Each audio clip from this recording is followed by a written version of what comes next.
to the Godfidence Women Podcast, where we talk about all things God, faith, and purpose. I'm your host, Rachel Penn and Jennifer Gilbert, here to remind you that confidence begins with Godfidence. Get ready for real conversations, powerful testimonies, and encouragement to help you walk boldly in your calling. Hey guys, happy Tuesday. Happy Tuesday. I am going to talk slow tonight, guys, because I really want y'all to digest what I'm saying, because we do not change from what we hear. We change by what we actually digest and we actually use, okay? No, somebody didn't just text me about I'm late. Y'all, it's my baby's birthday today. I was spending time with my baby, y'all. I'm sorry that I was running late. Somebody literally just texted me, you late. I love y'all. Thank y'all for watching. Thank you for knowing that I'm late. I definitely appreciate it. But I wasn't going to miss this because I told y'all when I posted that we're going to do an exercise today. We're not just going to talk about the things that cause us to be triggered. We're not going to talk about the things. We're actually going to do an exercise that I was taught to do, an exercise that I've done before, that's going to help you be able to see what I'm saying. Because we always talk at people, oh, I want you to do this, I want you to do this, but I want to show you how you can truly heal. Because healing is an activity. Healing has to be something that you first have to acknowledge that there is something that needs to be healed. And then once you acknowledge that it needs to be healed, then you can start the healing process, right? Because the first time somebody told me that people can't make you mad, I was like, oh, yes, they do, baby. They made me mad. They made me mad. But it took me a minute to realize people really can't make you mad. Nobody can make you do anything. And once you get that mindset in your head that you are the maker of yourself, not the maker of yourself, but you are the one who control your emotions. I am the one can control if I get mad. I am the one can control if I get sad. I am the one if I put my hands on you, if I choose to pray for you. That's all on me. And so tonight we're going to talk about past betrayals. Y'all got y'all pen and y'all paper? So when I say past betrayals, like what came to your mind? Because that's important. That's important to know what came to your mind, because that was the trigger for you. Past betrayals, and his little head popped across. Past betrayals, and you seen an old coworker. Past betrayals, and you seen people. When I say past betrayals, why it sound like I'm saying something else right now?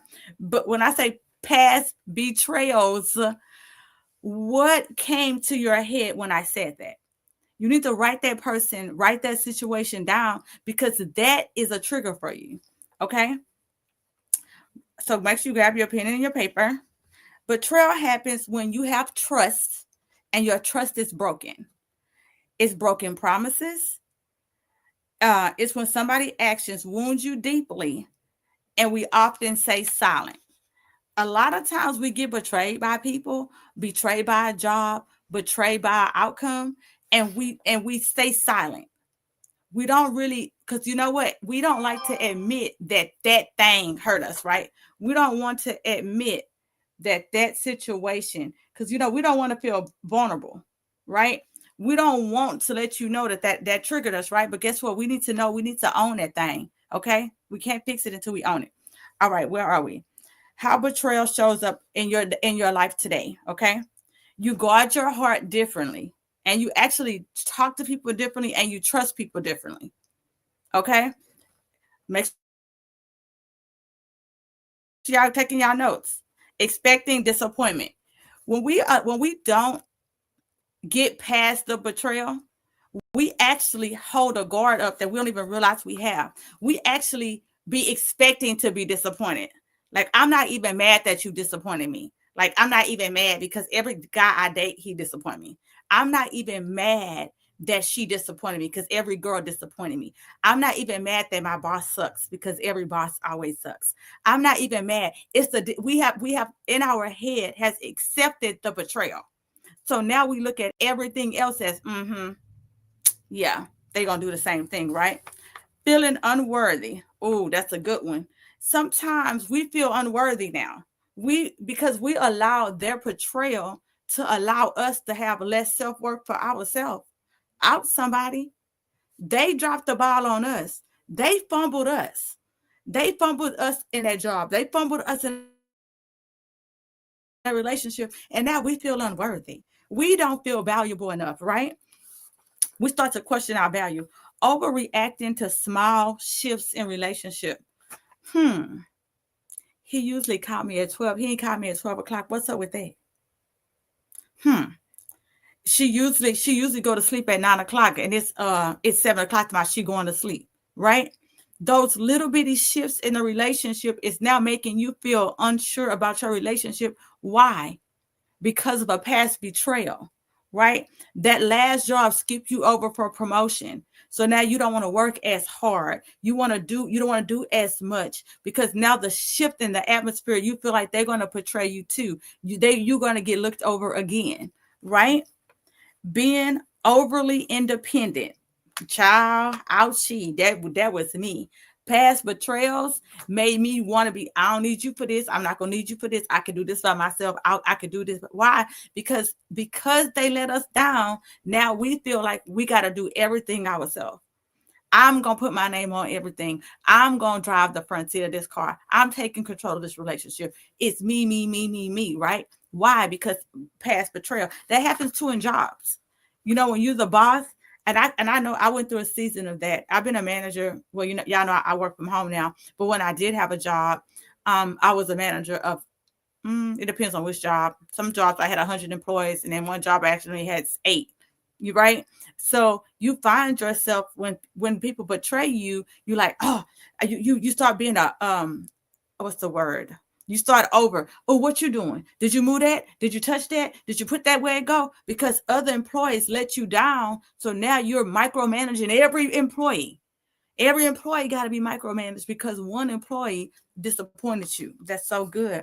Holding on to resentment. Oh, that is so good.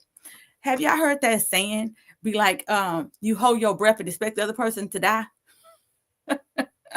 I'm so mad at you. Who gonna die if I hold my breath? Not you. Not the person that I'm mad at. Not the person I'm disappointed with, right? And so that is how betrayal looks in your life. And I'm giving you these examples because sometimes we go into relationships with new friendships, we go into new environments, and we bring in these habits, and we don't know why we have these habits. Me and a girlfriend was talking today, and we were talking about habits that people don't even think that are habits. When people are like, oh, I just drink occasionally. When you drink occasionally, why do you usually drink? To relax, right? A stressful day.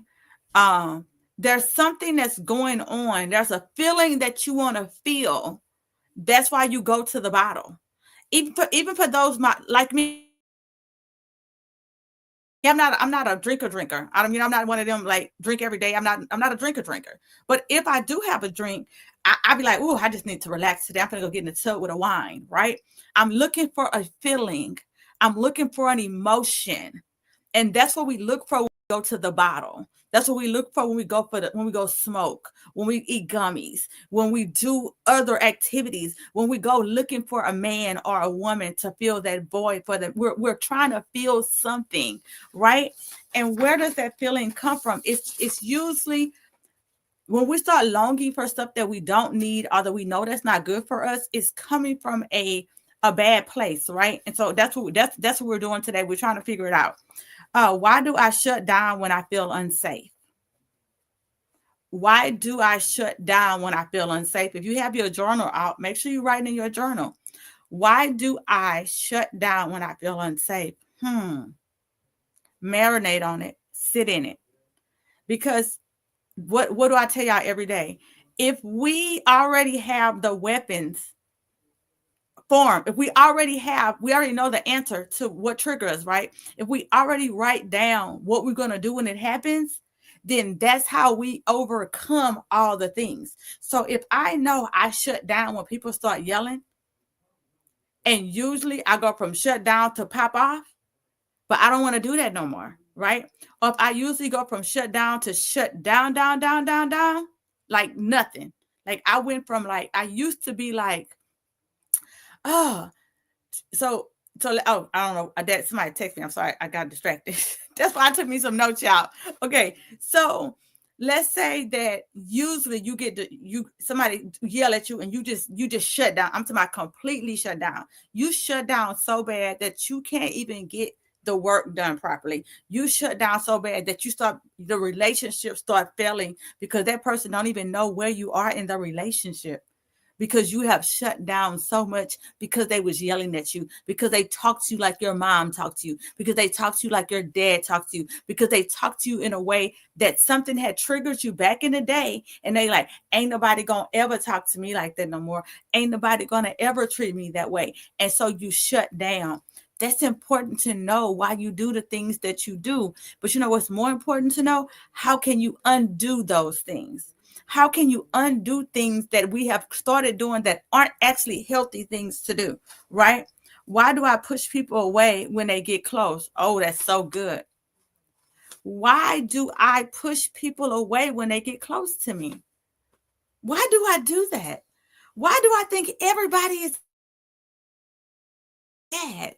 Why do I think everybody is out to get me? Why do I walk in somewhere and I'm like, everybody hate me in here? Why do I have these feelings? Sit in it. Write it down. Why do I have these feelings? Why do I feel this way? And your answer and my answer and their answer, nobody's answer is going to be the same, because I wasn't you as a baby. I wasn't you at 7. I wasn't you at 10. I wasn't in your household. I wasn't in your environment. So I don't know what caused your triggers. But when you start writing down and sitting inside of them, you can actually start acknowledging them. Because believe it or not, there are some people that go places and they're quiet, not because they don't like you. They're quiet because they're quiet for themselves. They're quiet because they also have been injured. They also is trying to protect themselves. But because we have this guard up, we're like, oh, they're not talking to me because they was talking about me before I walked in. Oh, they're not talking to me because they don't like me. Because you've already set up a boundary from prior injury. You know the saying, hurt people hurt people? That's why I'm doing these. That's why I'm doing 10 weeks, because I really want y'all to sit and digest the why, because we will be a better world when everybody can digest their own why. This is why I act like this. This is why I yell. This is why I scream. This is why I go inside myself. Right? Okay. So journal. This is your journal prompt. What moments when I was talking, you went, ooh. What did I say? And you went, oh, too. That's important for you to know, because when you're writing and something I said, a person face came to you when I was talking to you, that's the person. That's the situation that we need to address, right? What moment shifted my trust? Write this down in your journal. What moment shifted my trust? What moment is when you realize you stopped trusting people? When? Was it when your mama never came back? Is it when your dad, when he never came back? I want you to sit in it. Is it when that first boyfriend said that he was going to be the best boyfriend and he lied and he didn't? Is it when that girl told you that it was just you and her and you found out that it was a lie? When was it? What happened that made you lose trust? Okay. Who broke my trust and how is it shaping me now? This is where we got to sit in it. This is when we have to really look at ourselves and say, ooh, look in the mirror. This is why I do the things that I do. This is why I act like this. This is a good one, y'all. Y'all ready? This is why I allow people to treat me bad, because I want to be loved so much. This is why I allow people to talk to me crazy, because I want to be loved so much. Oh, because I have abandonment issues. That's why I take abuse. Oh, because my daddy beat me. That's why I let men beat me. Oh, okay. Because I let people treat me bad, I allow men to treat me bad. Okay, I see it now. Okay. Because people at school talked about me all the time, it's okay for other people to talk about me. Okay, okay, okay. Right? Are you sitting in it? Take your notes, because we only heal when we whew, you're not going to heal because I healed. You're not going to heal because somebody next to you healed. You're going to heal when you realize that it's a problem that's in you, okay? And so those are all the things that we talked about, that had to do with betrayal. We're going to talk about comparison too, because comparison is a whole monster by itself. The gifts that I have, when I try to compare my gifts to your gifts, I'm going to feel shortchanged all the time, because my gifts can't add up to your gift, because they're your gifts. You do them with ease. That's why they're yours. And you can't compare your gifts to my gifts, because they're mine. And I'm going to do my gifts with ease. And that's why comparison is so dangerous, because we sit there and we watch people on social media. Oh man, so I got a 2-story house. I'm going to have to get a 3-story like that lady got. Are you not happy with your 2-story? You don't even know why she got a 3-story. You don't even know what area of the state that she in, that she needs a 3-story. Maybe her 3-story is only 1,500 square feet, because it's from top to bottom straight up. And your 2-story or your 1-story is 2,700 square feet going across. It's so easy to compare when you only see the little picture of somebody's life. And then sometimes they might have a lot of stuff, and you're like, I got this little bitty crumbs right now. I got this little bit, and they got so much. But you don't know the cost that person go through. That person is going through to live their lifestyle that they're living. Not everybody who living an awesome lifestyle is living the life that they want to live. Not every happy marriage is a happy marriage. People are like, man, she got 6 kids. I can't have no kids. Be careful of the life that you look at on the outside. That's all I want. I just want to stress that. And so, guys, I want to do an exercise, okay? So whatever you're doing, I want you to do the exercise, okay? We're in the car and the person is driving and you're in the passenger seat, okay? You're in the passenger seat and you're driving, okay? And you're not going the way you want to. You're not going the speed that you want to go. You're not going the direction you want to go. Nothing is going right. The savings account not looking right. The new business is not coming right. The husband is not acting right. The kids is not acting right. The weather isn't acting right. The AC just went out. And we're just in this car and things is not going right. And you want to scream and you want to yell, and you probably are screaming and you're probably yelling, right? And you have all these things going on. And I want you to tell the driver to stop. This is visual, so I really want I want you to do the exercise. We're in the car. Let's imagine it. We're sitting in the passenger side. We just put our journals in our lap, and we're thinking about our day. We're thinking about the things that went right, and we're thinking about the things that went wrong. I want you to breathe in and I want you to breathe out.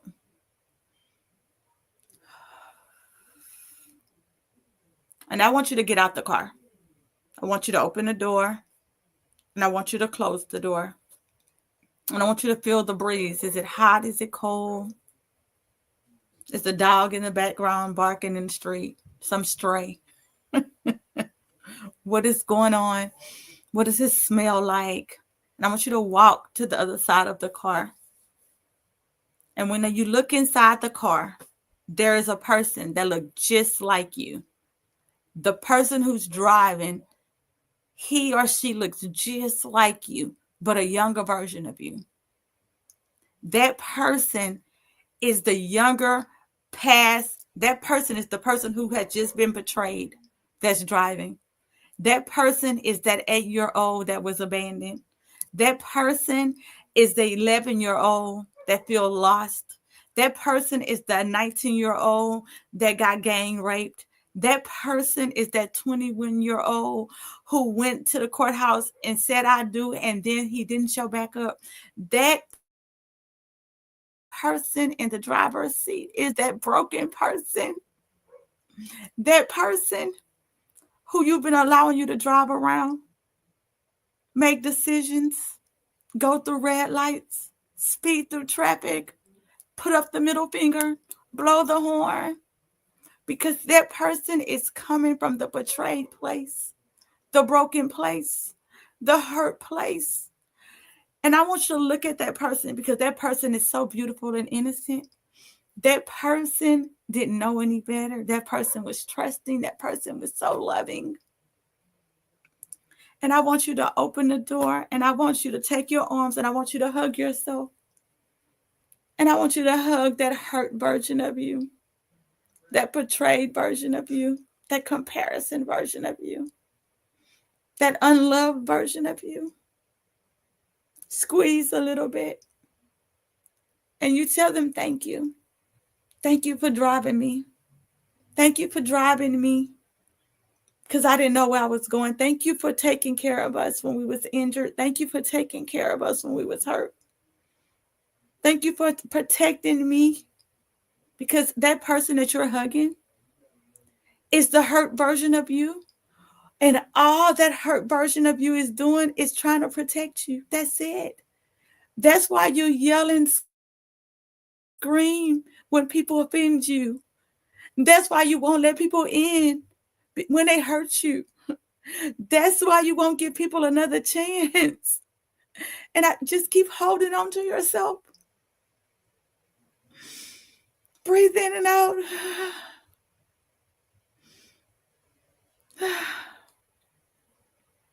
Now tell her to get out the car. Let her go.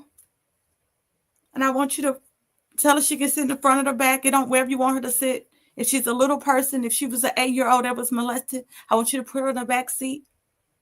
I want you to kiss her on her forehead and tell her that you love her. You love her for always coming out and protecting every person who want to hurt you. You let her know that you love her and you put her in the back seat and you put her seatbelt on. And if it's a teenager, you tell her to get herself in the back seat too. Just put her in the back seat. Okay. And if she's older, she's the 25 version of you that was injured, the 27 version of you that's injured, put that person in the front seat with you. And I want you to get back in the front seat. And I want you to put your seatbelt on. And it's a seatbelt of life. And I want you to quit allowing the hurt versions of you to drive. I want you to quit allowing the injured versions of you to come out. I want you to learn how to really heal. I want you to learn that those people, that persons, the things that's inside of you, those feelings are valuable, sis. I see you and I hear you.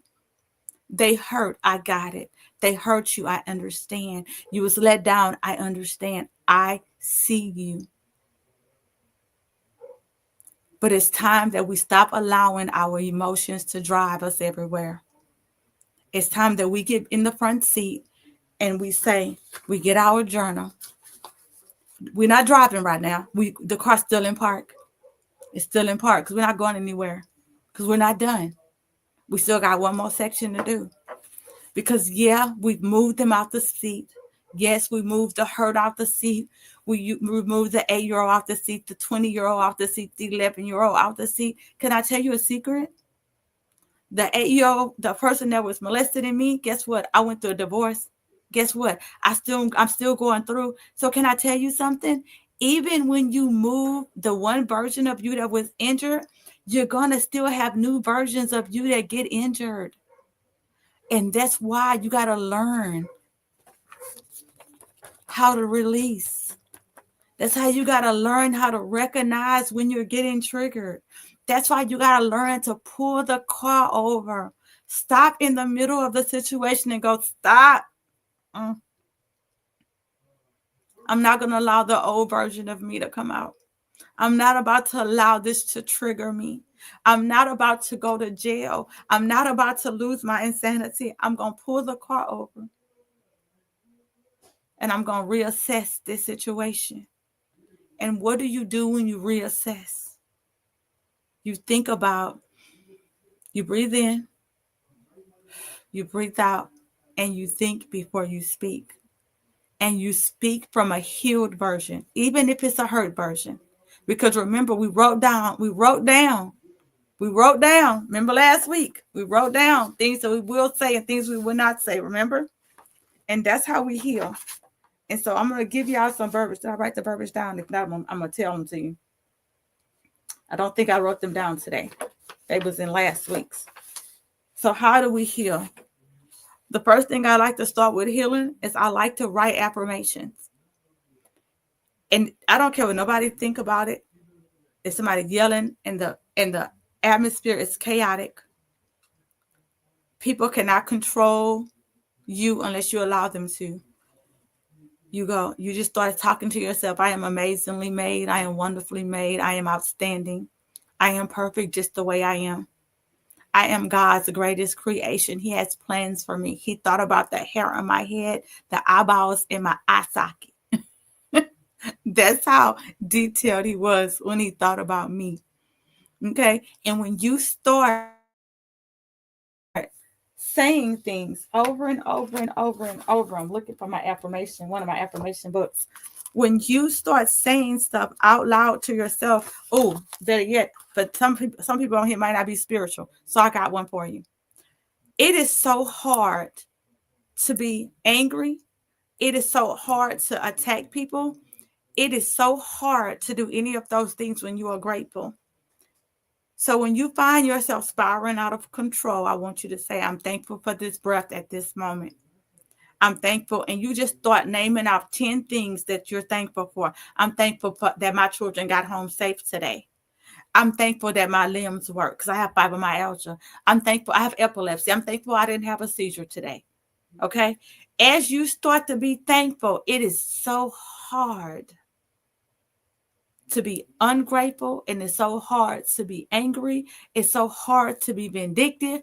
It's so hard for somebody to pull you out of your place when you've been in a grateful place. And I'm giving you tools because I do want you to heal. I'm giving you tools because we have allowed those hurt places for so long to run our life. We have allowed outbursts to happen because it came from a hurt place. We have allowed, oh, this is so good. Relationships.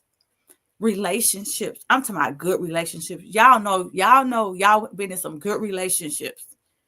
And you have to be like, it was me why that relationship is bad.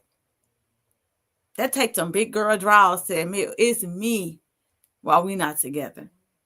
It's me. Because a lot of times we like to go from relationship, but we never healed. And when you don't heal, you keep bringing all your junk back into the next relationship. Guys, what time is it? 8:28. I'm just going to go really quickly over comparison because I feel like it's something that we really do want to talk about because I don't want y'all to feel like comparison is not important because it is. You can't even get to where you're trying to go. Y'all got notes everywhere. I got to do a better job of keeping my notes. Didn't I tell you that last week? Comparison. What is comparison? Comparison is when you're inner competition. Girl, when you enter. It's when you're in competition with someone else's life, their timeline, their gifts, or their appearance. But we just talked about that. And how does it show up? You feel behind in life. You feeling behind in life about somebody else's life when they may have had a hand up. You can't compare what somebody else have to what you see on the outside, okay? Constant self-criticism. Oh, I never get things right. Oh, I'm behind. Oh, my hair don't look like that. Because y'all know this little baby, this little bun. Everybody want natural curly hair till you get it. And then you realize how y'all see my hair the same way. Why? Because it don't do nothing else. Be careful before you complain about somebody else's hair. And then I was talking to this girl with straight hair. And she was like, girl, you can't do nothing with straight hair either. It's just straight. So guess what? We never happy. Never happy. Envy with others, envy with other people's success.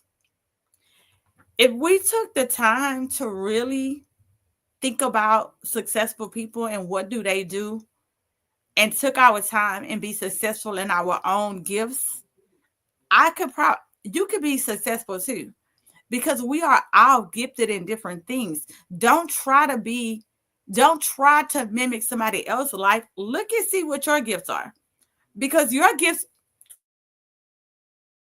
excuse me, your gifts are your gifts. Like some people are super gifted in some things. I'd be like, dang, that ain't my gift, right? Stay in your lane.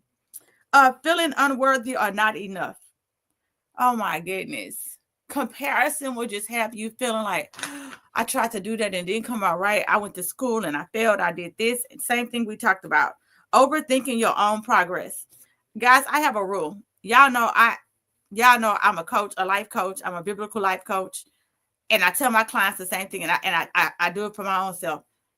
Right? Because baby, I write, if y'all see my board, I write like 1,000 things for me to do in a day.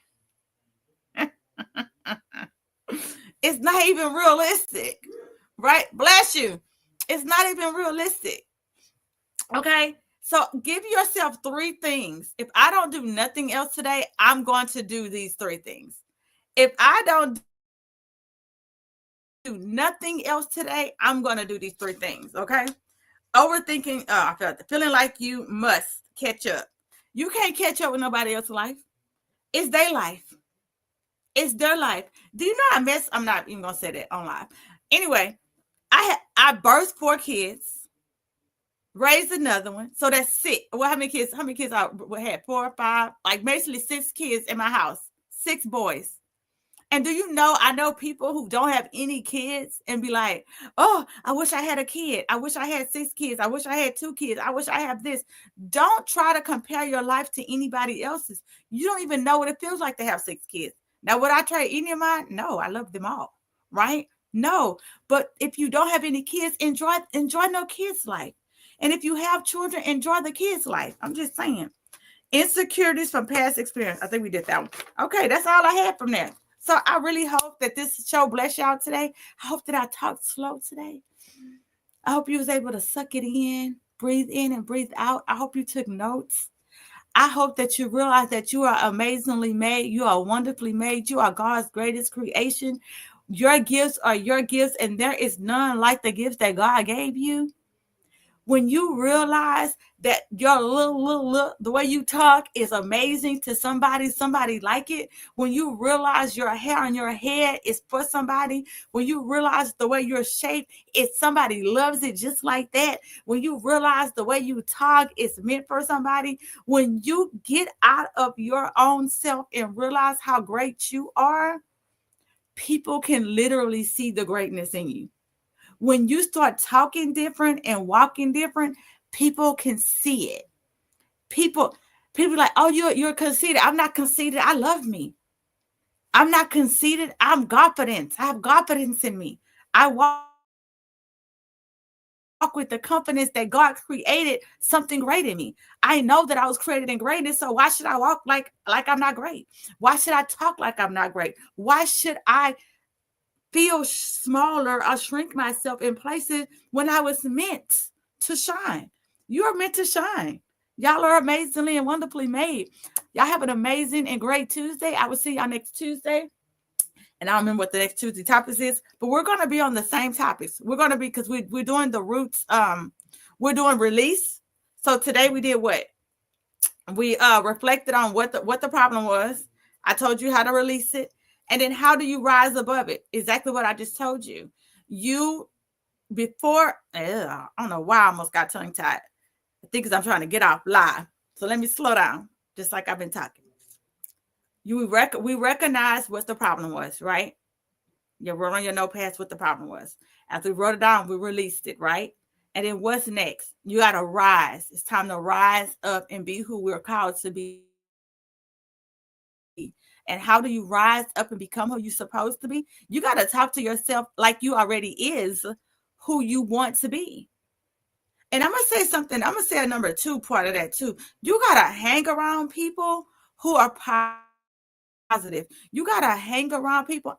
I think, I don't know who said this, like, you shouldn't be the richest person in your circle. You should hang around people who either have what you want already, doing the things that you want to do. Because if you what they say, if you hang around broke people, you're gonna be the fourth. Hang around three broke people, you're gonna be the fourth broke person. That's how they say it. So find a community, find groups, find friends, be around what you are trying to become. That's how you become. Not saying, well, one day I'm gonna be a millionaire, but you're still doing penny nickel stuff. No, read the book, write the rough draft, write the book, right? Produce the movie, make the song, whatever that's in you, start doing it now. And I don't care if it's not perfect, do it anyway. Have a good night, guys, and I will see y'all good people next Tuesday. Thank you for. Oh, before I forget, Jennifer is I need to post it. Jennifer is about to be in another screenplay. The girl who's usually on here with me. I need to send it to y'all. She is I think it's in Houston, Texas. She has a lot of great events going on. I'm gonna try to put it somewhere. I don't know. Why don't you type it in the things? I can't really see it. The message go too fast. Somebody asked me a question on my phone, child. Y'all need to put it in the message so I can see it. It went too fast. I can't read it.